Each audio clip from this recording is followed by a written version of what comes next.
When you bring your child home for the first time, you want a baby monitor you can trust. When you choose Stork, you choose technology trusted to monitor 10 million babies in hospitals every year. Stork continuously tracks your baby's pulse rate, oxygen saturation, and temperature. Visit MassimoStork.com to learn more. Stork, a revolutionary baby monitor, is born. Stork is not a medical device. Read and understand all product labeling. Massimo data on file. Moms and dads, I bet you can relate to this email. Kirk, my son is just like the kids you described in your podcast. He comes home feeling defeated after school, feeling like he isn't smart. But I got him Crunch Labs and he loves it. Building the new toy and watching Mark Rober makes him feel smart. And then he explains, talking a million miles a minute, like our kids do, all the cool science facts he's learned. It's like I get my real kid back when he's building his Crunch Labs toy. And that is exactly why I was so psyched when my niece first told me how her son loves Crunch Lab. Confession, this is the one sponsor I wanted more than any other because it's such a perfect fit for our kids. So go to crunchlabs.com/calm and you'll see why. Crunch Labs is a STEM monthly subscription build box for kids. Your kids get a really fun toy in the mail every month. And what kid doesn't love that? And then they put it together by watching a step-by-step video from former NASA engineer Mark Rober, where he teaches all the cool physics that make the toy work. Mark's passion is helping kids think like engineers. And this helps your kids develop resilience and problem-solving skills while having a ton of fun. Get your kids something they will actually love, use, and look forward to getting all throughout the coming year. Build your child's confidence now. Visit crunchlabs.com/calm and get your kids Crunch Labs today. So you find something inappropriate on your child's phone. Maybe it's even more than inappropriate. It's disturbing or it's harmful, right? Or maybe you find a vaping pen in your child's bedroom. Your first reaction is going to be out of fear, right? And that makes sense to me because you're going to start to think like, oh, how is this happening? Why is my child doing this? Did we do something wrong, right? Why would my child get into this? What does this mean? Is he really struggling? Is he going to get in trouble? Like, how do we handle this? Like, all of those normal fears are normal and you should feel those things. I just don't want you to react out of that fear and make things worse, right? Because sometimes when we react, we go initially, I know what we go, your first thought is like, well, what are the consequences? Kirk, what are the consequences for doing this? Well, if consequences worked, you wouldn't be here in the first place. And it's not like consequences are going to change outward behavior. They don't. You have to get to the root of the issue. And that's what I want to get to. And I want to show you in this process, okay? I want to show you how to handle it differently so you can, even though it's very difficult, you can use this as an opportunity to understand something deeper about your child, to get to the root of the issue, to show them a different way to deal with maybe the social anxiety or a lack of confidence or stress over school, whatever it is. You can show them a healthier, different way to handle that. You can problem solve with them instead of just getting angry and upset and barking consequences. And in doing so, you can build a closer, more trusting relationship with your child that will last forever.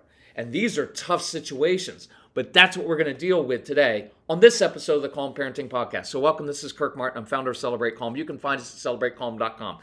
If you are struggling with your child, which is very normal, reach out to our child who we struggled with. His name is Casey, C-A-S-E-Y, at celebratecalm.com. The great thing about Casey is this. He was the very child that you have, the strong-willed child. He still is a very strong-willed person, and we've grown to love that about him. And the great thing, too, is that he's young. He gets this. He's in tune with today's youth and all of the struggles and things that his friends have gone through. And so he can relate to you in this and relate to you with a strong-willed child because he was one. So if you need help, reach out to him. Tell us about your kids, what you're struggling with. We will reply personally to you and very quickly because we know this is important and this isn't a business, it's a family mission. So if we can help you, let us know. You can find all of our resources at celebratecalm.com. My personal favorite is I just get the Get Everything package. It's like the cost of a trip to a therapist, but you get about 35 hours worth of very practical insights and strategies that actually work so you can understand your kids. And so this becomes second nature, right? So here's the process and what I want to go through. In this particular instance, a dad had found some disturbing things on his son's phone. And so this could be anything, right? This could be the child's talking inappropriately on a forum. He's looking up porn. It could be finding a vaping pen or drugs. I'm going to go through finding something inappropriate on the phone so that I can be very specific with it. But the same process and language will be the same for just about any situation. So let's do this. So you discover something that upsets you, that's disturbing, that could be harmful, whatever that is. Yeah, your first reaction is going to be freak out. And so it's okay to freak out at first, but don't react out of it and approach your child while you're freaking out. Just internalize that a little bit. And then instead of going right to consequences, here's what I want you to begin thinking about, right? What's really going on inside, right? What is the root of this that is driving your child to do something that's harmful or wrong, right? And that would be my first question is, why is your child seeking things out? Does he struggle with friendships, right? Is your child bored? Is he curious about things that he'd be embarrassed to talk to you about? That can be it. Does he like the feeling of anonymously talking tough on a forum? Could it be the stimulation, the rush of doing something wrong? Because for kids that we work with, man, they like that brain stimulation. And you know what? Sometimes it's kind of fun. It's kind of a challenge to try to do something and get away with it. That makes sense to me, right? Is there a stimulation of arguing with people? Maybe he's got letting his alter ego out, right? What's really driving this? Is it trying to keep up with peers, right? With vaping or with drugs, I go to, okay, is there stress release? A lot of your kids feel a lot of stress. They feel very different from other people. So is it a way of fitting in? Is it a way of dealing with that stress of school and childhood where they've never felt liked? We have to find that out. And that becomes the foundation for when you approach your child. So first step, I want to normalize things, right? We react to things all the time. I can't believe that you would do that. Why? Why can't you believe that? We have all done things, whether it was when we were teenagers or when we were young adults or even right now, that don't make sense and that are harmful or hurtful. We all have done those things. And it's very normal for kids to explore things that are different.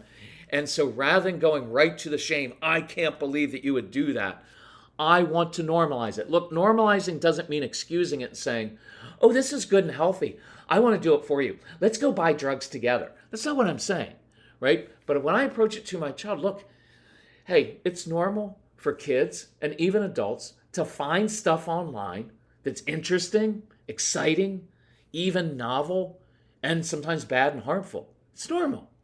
So I'm curious. I love that phrase because I'm curious is me coming alongside you to help you rather than, explain to me what you were thinking going on those sites.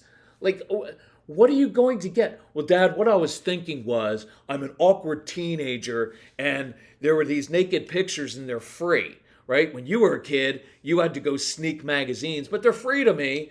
And it was kind of interesting to me, but I was kind of embarrassed to come to you for obvious reasons, right? And say, hey, Dad, I'm curious about naked people, right? Like, what is he supposed to say when you do that?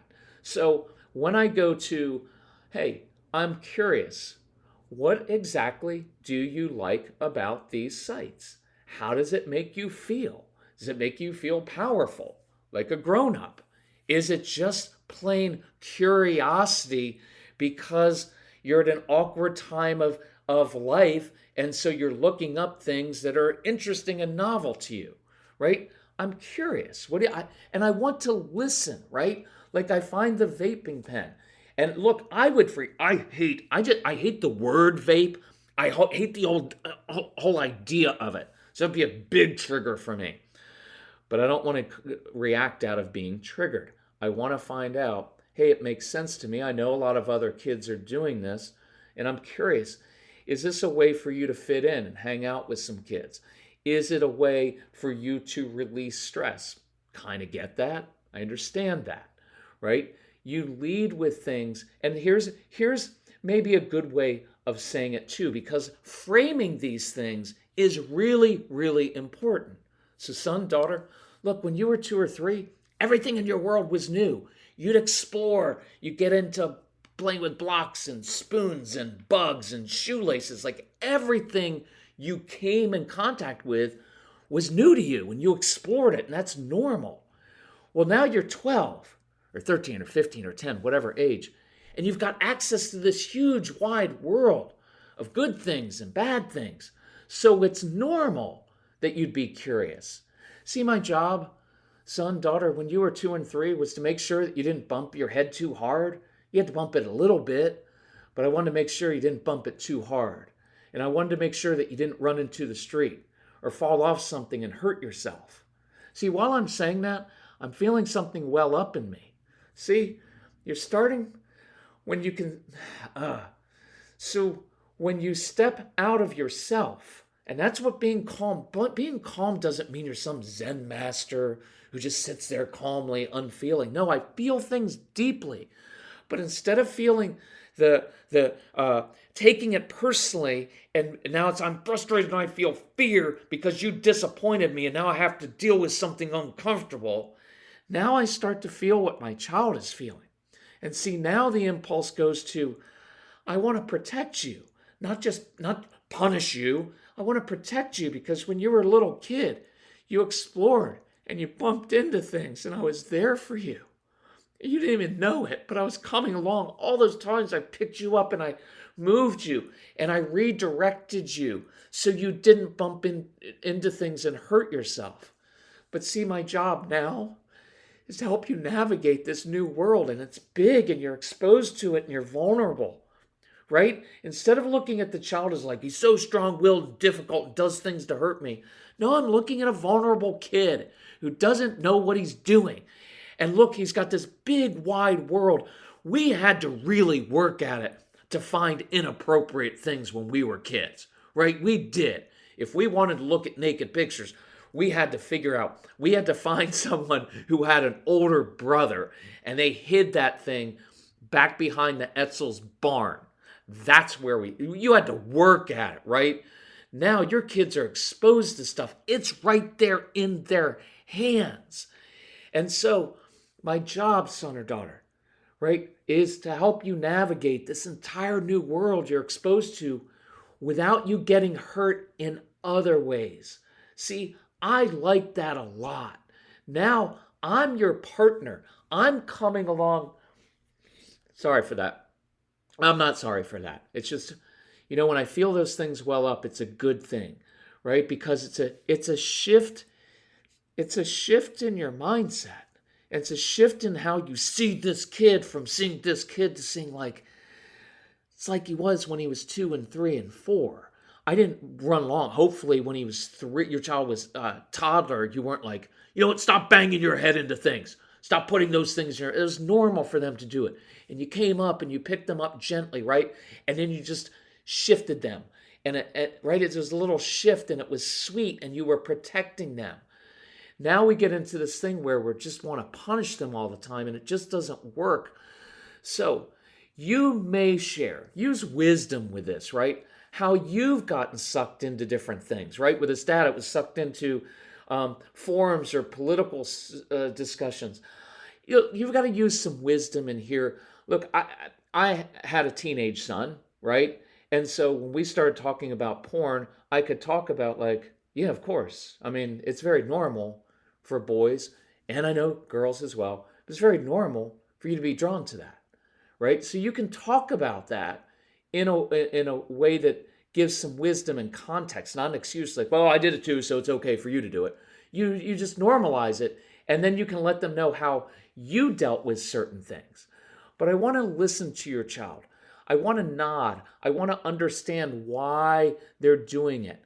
Now, the next part of it gets to be problem solving. And look, you have every right, to take away the phone, delete certain apps, go through those. You can obviously take away the vaping pen and you can cut off allowance. You can do all kinds of things. All the consequences you want to give are just fine and good, but they're not going to change what's going on inside of your child, right? So, of course, take away the phone for a period of time.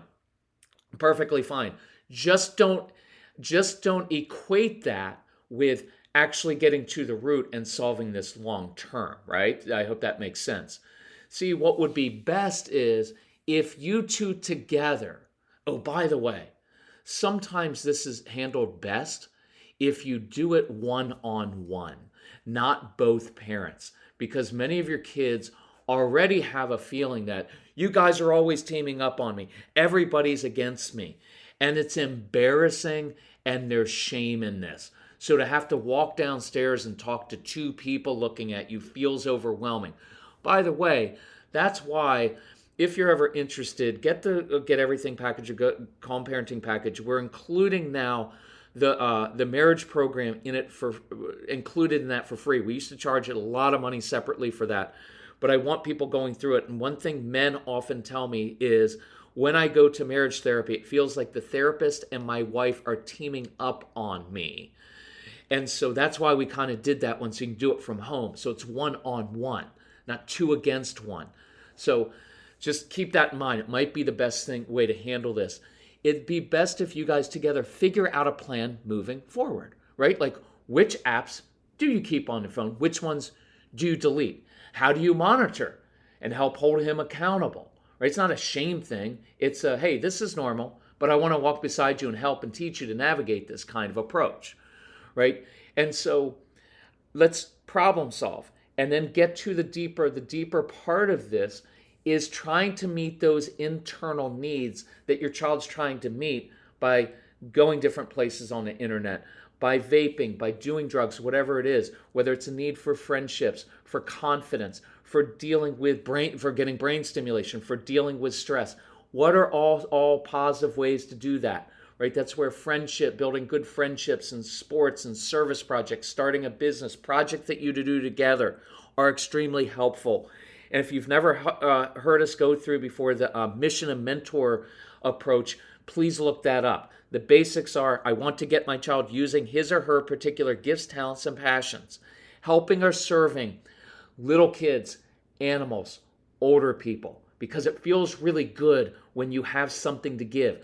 Maybe it's a service project. Maybe it's starting a little business. Maybe it's just doing something for a neighbor, using their gifts and passions outside the home, right? Serving other people, accountable to another adult, because other adults can see good things in your kids and also hold them accountable. That's where I want to throw my energy, because when I start to do that, the child builds their confidence. They meet new people, they make new friends, they feel good about themselves. It's a good way to deal with the stress. But it's connection. Remember, it's connection that changes relationships. And that's what I want you to go with. So begin to think through this process when you encounter just about anything that your child's getting into. Because in the end, what they learn is, oh, I can tell my mom or dad anything. They don't freak out. They don't shame me. They listen to me and they help me. And they're a resource and they've normalized it for me. Does that make sense? That's what I want. So if we can help you, reach out to Casey, C-A-S-E-Y at CelebrateCalm.com. Listen to the programs. They're on a new app. It is awesome. When you order, if you go on to CelebrateCalm.com or off the newsletter you get and you order the program, you'll get a link to an app, and you get this app and it makes it really easy for you to listen to all these programs, and your spouse can listen at the same time. You can share this with teachers. You can share it with your own parents. So you could have 5 people listening to the programs at once or on their own, however you want to do it. But if we can help you, let us know. Love you all very much. Appreciate you working so hard at this. And please continue to share the podcast if you found it helpful. Thanks.